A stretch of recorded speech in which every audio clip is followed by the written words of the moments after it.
is there a difference between someone like an Elon Musk, like when you talk to that person, like that, okay, this person has this certain something Right. that is going to make them a billionaire 100 times over. Like what, Hmm. is there something? If there's anything that I could put my finger on, it would be singularity of focus. Mm. They are hyper focused on what it is that they're doing.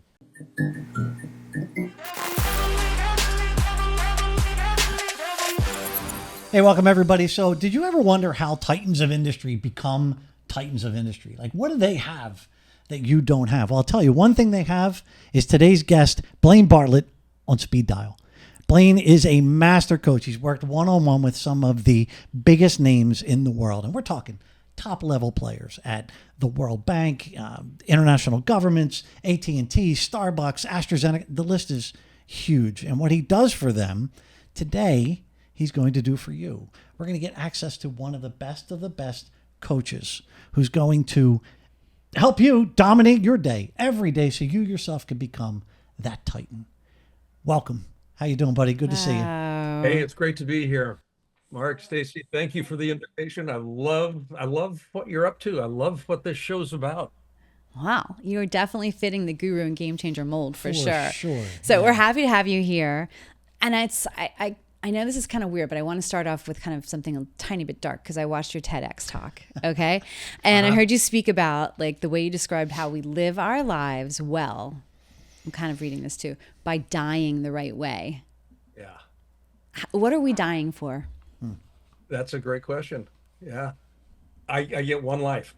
And I was actually asked this question on an interview yesterday actually. Really? Oh, I thought we were the first ones. And well, he asked it in a different way, but Okay. the aphorism that most people are familiar with is we only live once, and the messaging there is go for it. The truth is we only die once. So the question then is, how do we live? And what do we populate our life with? How do we actually fill it up so that it's, by the time we get to the end, we are able to die well? And by dying well, I'm talking about looking back over the cast of my life going, this worked out pretty good. So what do I do between that spot where I, kind of come out howling and uh, go quietly into the night? That's the space I want to fill up. What is the filler for that space that you think most people need? Trust. A lot of the coaching work I do with executives, every organization has got trust issues. We've got trust issues here. And most people think that trust is about the other person. It's about the other team. It's about the other whatever.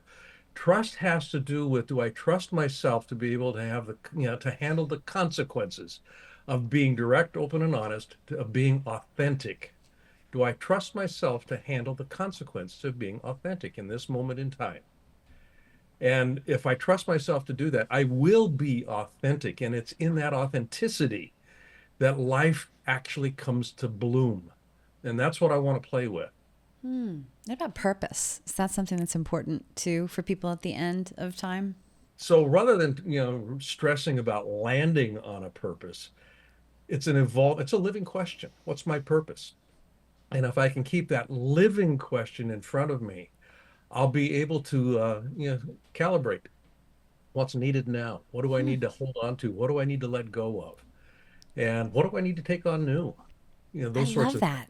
Yeah. So it's a moving target because I'm always thinking like, what will my purpose be? What do I want my life to be like? And it changes, but you don't have to land on one thing. Right. Yeah. If I land on one thing, when you look at nature doesn't land on one thing and go, this is it. This is all this is all it's ever going to be. Nature evolves. It's continuously an evolutionary process.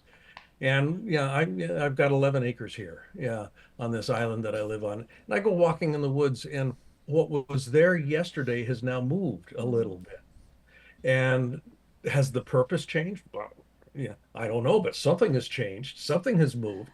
And the purpose there has to do with full expression. I think the purpose in life is to express myself as authentically as I possibly can, whatever that may look like. It's deep. He said rabbit hole. We're down there. Authenticity. So that's kind Yeah. of the first time I've heard that, like that is the true meaning, I guess, of life. I don't know, like authenticity. I think it's so hard for people to be themselves. It is. It, We've it heard other is. people say that too. I do a program for the American Association of Physician Leaders, and I've been doing this program almost 15 years for them now, and it's called Leadership Authenticity. And when I first started doing the program, I had to have all these, these docs, these hospital administrators go, "What do you mean by authentic?" And I wrestled with that definition. I really did. I went to the dictionary. I looked at Kierkegaard. I looked at I mean, the philosophers, and I finally landed on a definition.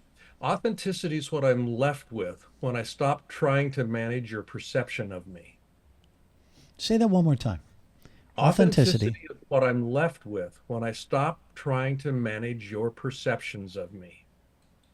Just being I like and that. not worrying Being. about your I just perception or show someone up. else's. Yeah. Yeah, I like love that.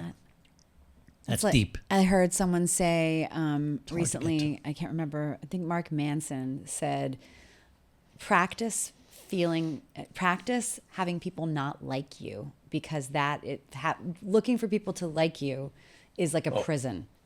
yeah. And it's the same type of thing with authenticity. Like you're trying to be something for someone else, right? But wouldn't you just be better off not caring? Like, why Isn't would, that what I'm saying? I guess. Yeah. I'm sort of detaching. Like, can we just detach from the idea of what does this person think about me? I think that's where true happiness lies. Yeah. But there's going to be who- people that dislike you. You just have to either True. get on the train or Yeah, I forget right? who said it, and I don't want this attributed to me, but yeah, what you think of me is none of my business. Yeah. Oh, that's good. Oh, I like that. It's And so then, true. if I make it my business, then we're going down all kinds of places we don't want to go. Yeah. Well, when you're working with like these top level thinkers and doers, and are they concerned about that? They're probably not, right? They've probably evolved maybe or ascended past that. Surprisingly, a lot of these folks have pretty good sized egos. Well, that's not surprising. Yeah. And part of the challenge is getting them to step away from their ego. And this is where the question of authenticity comes in. Now, at a leadership level, particularly in some of these larger organizations, and this is true, I think, in families, it's also true in mid-sized and smaller organizations. Um, the perception that people have of me as a leader makes a difference. It really is. But I don't want to be run by my need to have that perception, be, whatever I think it should be. I have to be available. And this is, authenticity allows me to be available. Now, I've got a persona. I'm always going to have a persona that I'm projecting. I can't not do that. I mean, we work in this, physical space, and my ego is what my ego is. The ego is designed to, kind of show up. But I'm not my ego. I am not my behaviors. There's something else behind that. People connect through vulnerability. Yeah.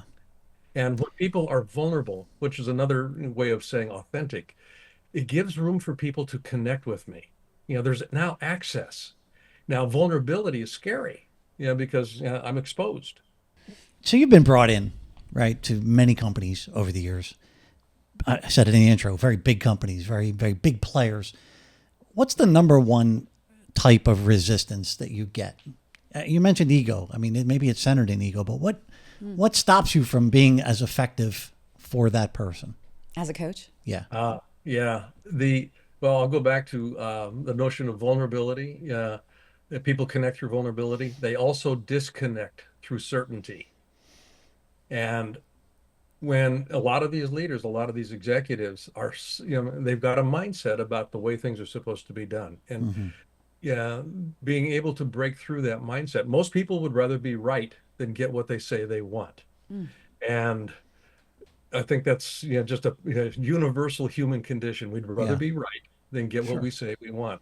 So having people begin to let go of the death grip that they have on their belief about what things could be, should be, or how they're supposed to be, that because when they let go of that, they're really not holding on to anything, and that is a scary place to be. So part of my role is to create that safety net so that they have enough latitude to explore. How do you do that? conversation is primarily it. It's coaching is a conversational activity. The conversation, everything is a relationship. I mean, at the end of the day, that's all an organization is a collection of people that are in relationship. That's all an organization is.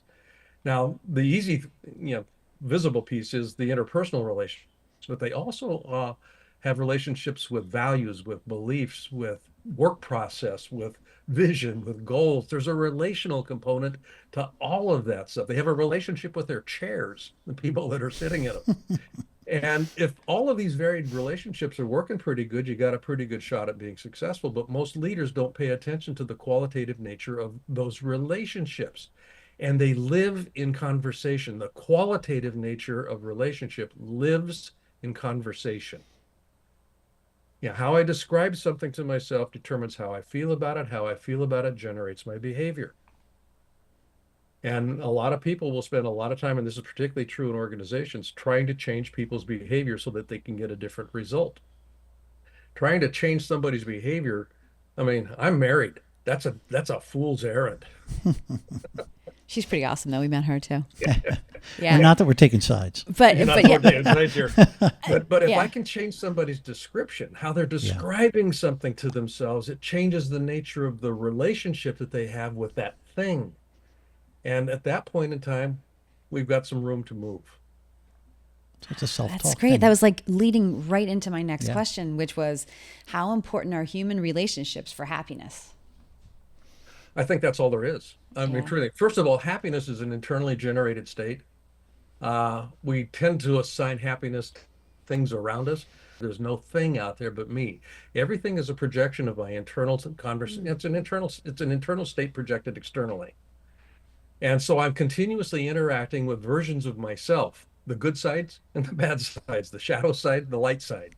I'm continuously interacting. If I get triggered by somebody, it's my stuff. They generally don't have a problem with what they're doing. It's my stuff that got triggered. Ooh. How about that? So There's a deep. learning, Oh right? boy. if I can work with that for myself, go, that's interesting. I just got triggered by that. And this is part of what emotional intelligence is about. What's the trigger mechanism? Why would that be so triggering to me?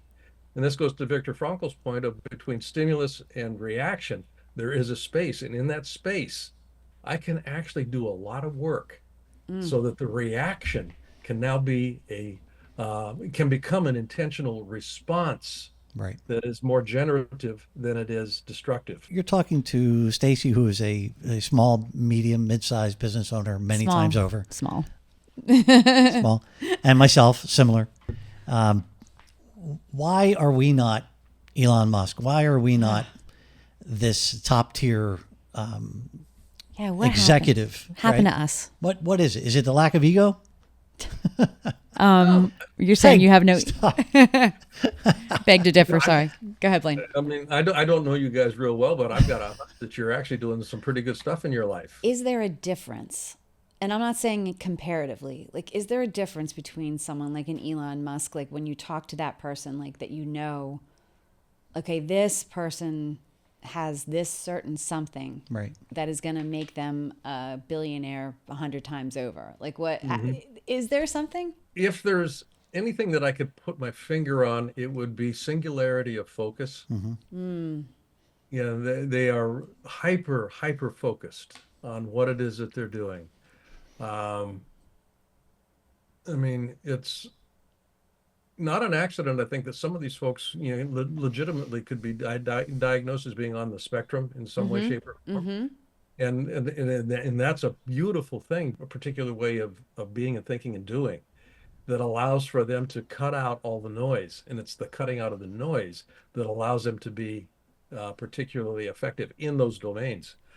And the experience that people have around them sometimes is they're ruthless, they're single-minded, they're selfish, they're egocentric. I mean, all of them, maybe even sociopathic, but they're focused. They're really, really, really, really, really focused. So Warren Buffett and Bill Gates, actually, there's a video of them, and someone asked them, what makes you if there's one word for success, what is it? And they both were separate, and they both wrote it down on a piece of paper. And when they lifted up the piece of paper, it was focus. Yeah. Love it. It was focus. His father, many years ago, right after we met, had a group of about 20 write down on a sheet of paper one word that they thought accounted for their success. And Bill and I, who may have only met twice, didn't know what the other one was writing down. We both wrote down the same word, which was focus. And he was focused on software, I was focused on investments. And it gave me a big advantage to start very young. There's no question about it. That's exactly what Blaine just said. I know. That's why That's I'm crazy. like reiterating that. Yeah. Not that crazy? Yeah. And I'm Independently. ADD, so that's never going to happen. I know. I was So just that's thinking the that answer too. right there. Focus on one thing. Good luck with that. Dang it. All right. Yeah.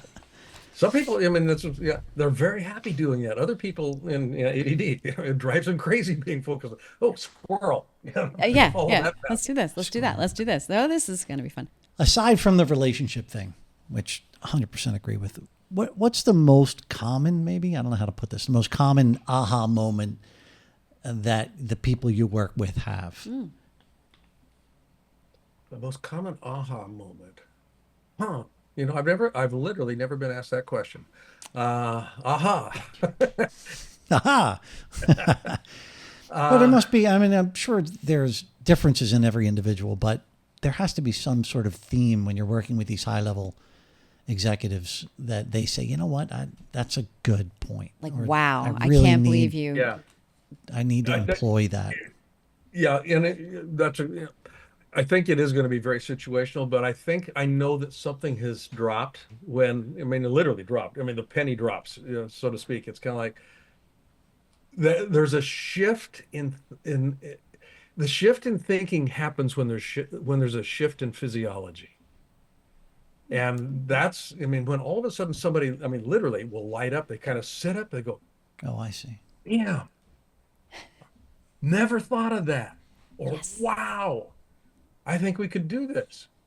That epiphany, that moment, that tells me that the old paradigm now is on its last legs. And now we need to start, reinforcing the new to move the old out of the way. But it's that opening. And I guess this is a more clinical answer is we behave in habitual ways. Everybody behaves in habitual ways. 95% of our behavior, blah blah blah, all that kind of stuff. So we're always operating out of patterns. I got up in the morning on the same side of the bed I got up yesterday. I've got my favorite cup for my coffee. I brushed my teeth with my same hand.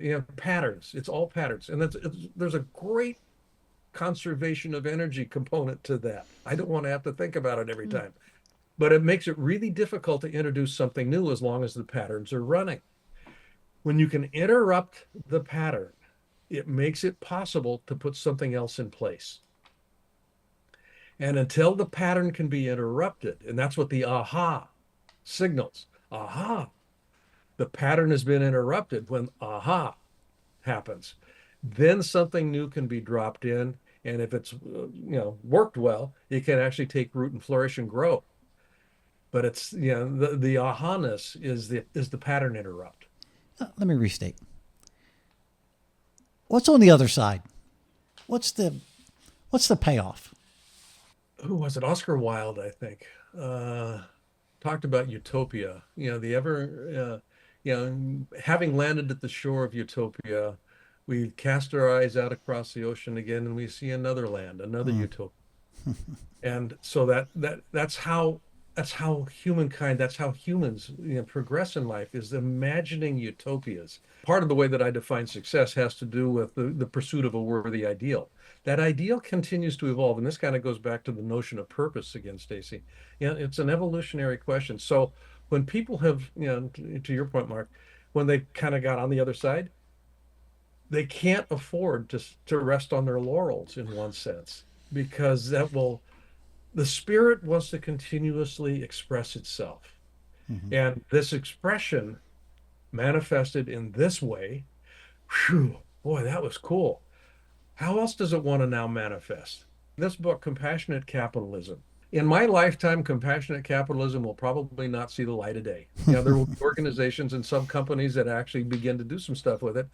But I play with the notion of 1,000-year vision sometimes with my clients. Wow. Not a 3-year vision, but 1,000-year vision. And that begins to take all the constraints off. Yeah, if it could be if you could have this perfect thing, whatever this thing might be, your company, whatever it is, yeah, what would it look like, feel like, smell like, taste like in 1,000 years? God, I've never thought about that. That interrupts a pattern. That's a great question. Let's play with that. So we play with that, and sometimes I'll spend an hour, 2 hours, 3 hours just looking at 1,000-year vision with a client, and it begins to open up all kinds of parameters for what could be possible. What would we need to do today to make that happen in 1,000 years? For me, compassionate capitalism, what I could do when I wrote that was write the book, get some tenets in place. And then, daily I begin to do some work around that, with my clients and whatnot. Because it completely changes the way that capitalism is thought of. Most people don't think of compassion and capitalism in the same sentence. When I was 18, I put together a bucket list. I didn't have that word for it. I didn't even know what a bucket list was. But I sat down and I wrote a list of 10 things that I wanted to have, do, or be by the time I was done with my life. By the time I was 24, I'd done them all. Wow. Nice. And I went, okay, well, I think I need to start thinking a little bigger here. But at the time when I was 18, looking out at that threshold, it was kind of like, oh my God, because I knew nobody that had ever done any of these things. I'd read about them, read about them in books and that kind of stuff. So, but by the time I was 24, I'd done them. And it was kind of like, okay, let's start stretching a little bit more. What are a couple of those things on your that were on your list that you did that were mind A blowing for couple of you? things, yeah. One of them was I wanted to be speaking internationally. Well, Wow. I almost 24? flunked it. By By 24. the time I was 24, yeah. Wow. Good for you. So, and it was just a small thing. It was in Canada, but but it was It international. counts. It counts. Definitely counts. It Across the counted. border. Across the border. Wanted to fly an airplane. I wanted to have a pilot's license, so I got a pilot's license. I got certified as an aerobatic pilot. Wow. Flew gliders, so I kind of went down that path. Okay, done. Scuba diving. Wanted to dive, some different oceans, and nobody in my family had ever. I grew up on a small farm. I mean, nobody in my family went to university. It was that's just not that wasn't part of my world. And so I just started thinking, and Wow. That's so cool. So the way Blaine, we what is your what is your 1,000-year vision? compassionate capitalism is a large part of that. It really is. Business is the most pervasive force on the planet today. It touches everything. I mean, literally everything, Stacy, is touched by the activities of business. And the activity of business has to have heart, if it's going to be tenable long term. Here's the root of compassion. Compassion has to do with connection. I cannot behave compassionately, and compassion is a behavior, it's not a feeling. I cannot behave compassionately towards something if I don't feel connected with it. So the idea of everything is touched by my activities as a business. When I start recognizing that there is a connection there that needs to be husbanded, that needs to be stewarded, that needs to be actually loved, I start making decisions in a little bit different way.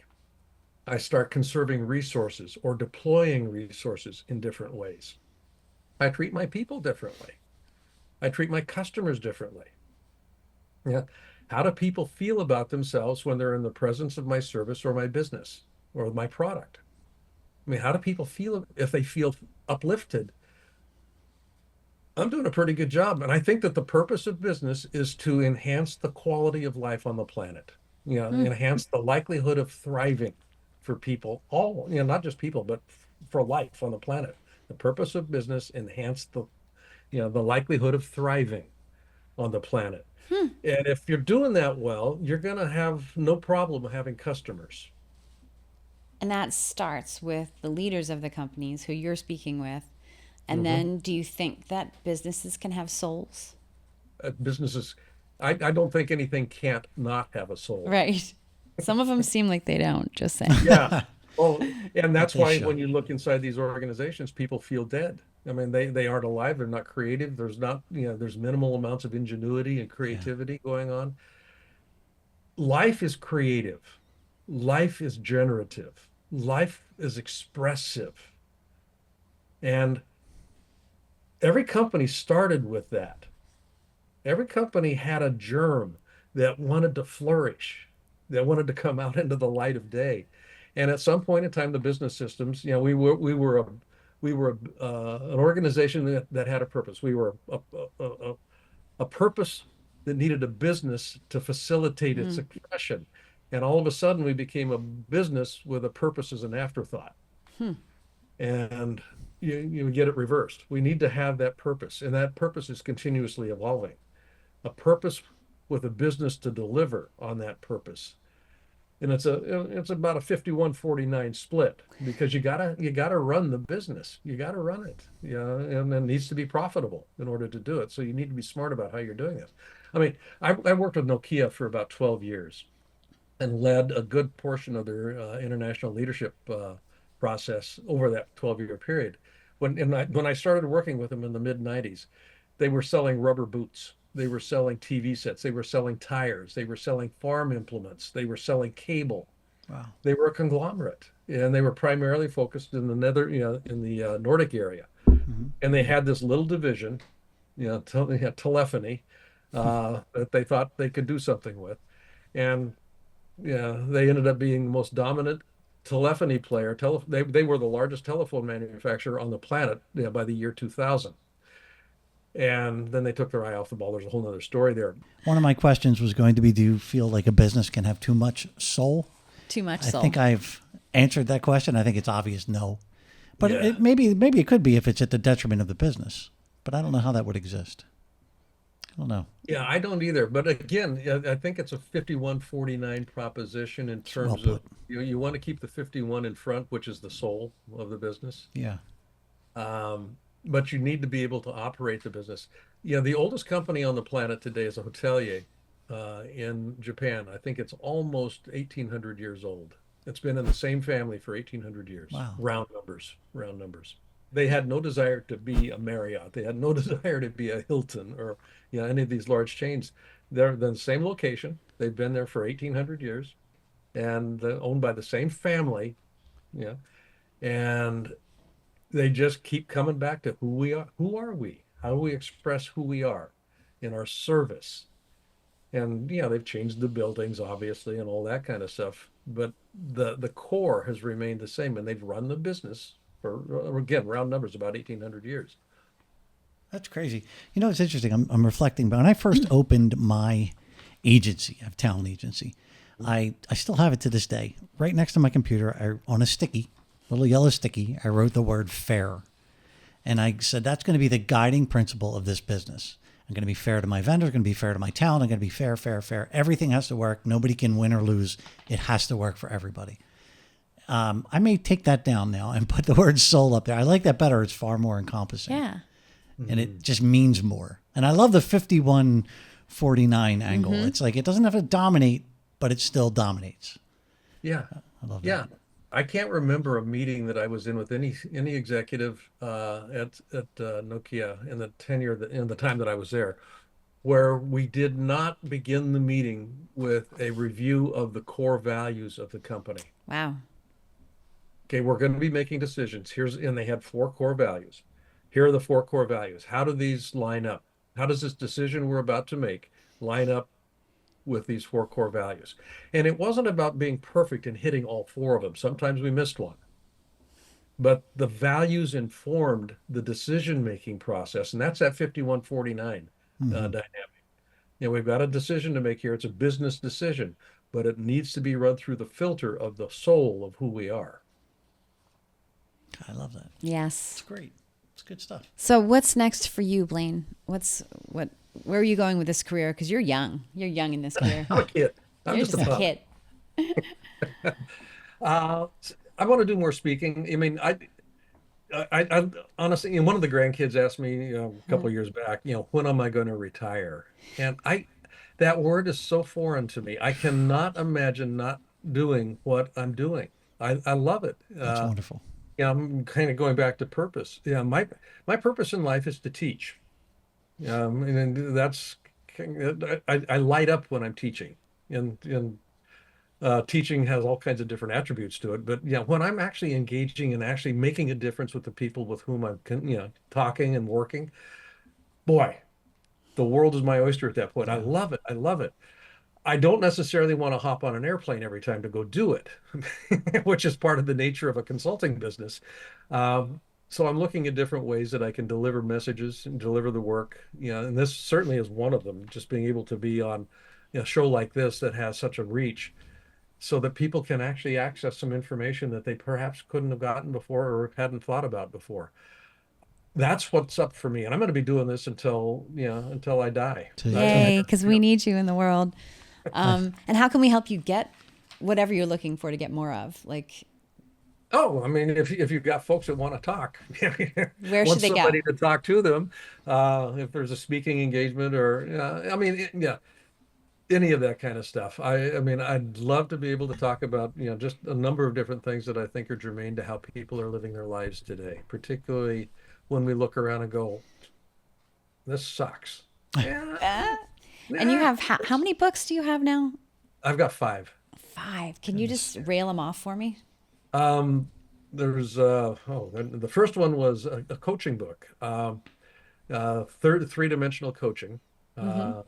That came out a number of years ago. The one here, Compassionate Capitalism. This one is the newest one, the Leadership Mindset Weekly, which is 52 weekly lessons in effective leadership. That is, how do you lead a compassionately capitalistic organization? You follow the guidelines in that book. Wow. Employee engagement. There was another book, and that was as an ebook. Very first one I wrote was an anthology that I wrote with a couple of different folks, Brian Tracy and Kenny Blanchard. Discover your inner strengths. This has been great. I have thoroughly enjoyed this conversation. I'm so glad Cynthia introduced us. Yes.